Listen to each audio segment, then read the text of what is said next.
దారులు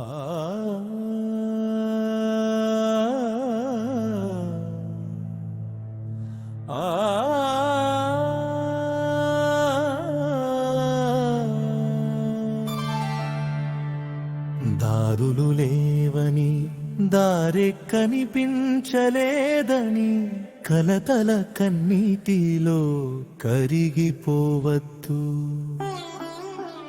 దారులు లేవని దారి కనిపించలేదని కలతల కన్నీటిలో కరిగిపోవద్దు.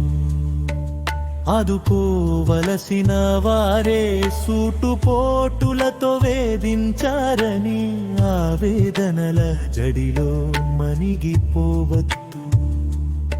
పశ్చిమోసపూరిత సంఘరాత అన్యాయంగా నిందిస్తుందని నిరాశ నిషీధిలో నిస్పృహకులోను కావద్దు.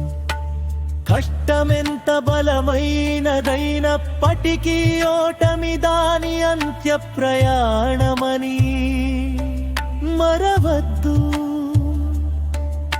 వివక్షత బాణం ఎంత లోతుగా గాయపరిచినా ఆత్మవిశ్వాసపు నిరోధకతను దహించలేదని తెలుసుకో.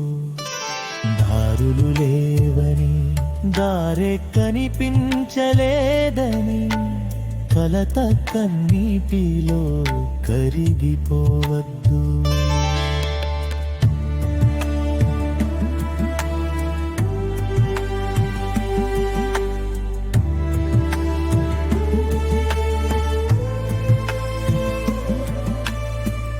ఎవరైనా నీ ఇజ్జత్ తీసే పని చేస్తే విశాలమైన విశ్వం వైపు చూడు.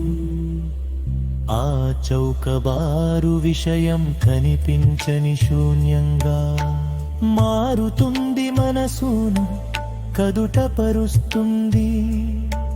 సమస్య ఏదైనా దానిని చూసే కోణములోనే భయం, ఆందోళన, న్యూన్యత, నిరుత్సాహం ముసురుకుంటాయి.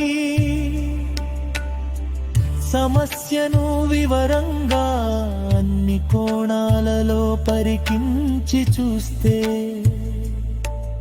ఉపాయం ఆనందడోలికలు మ్రోగిస్తుంది.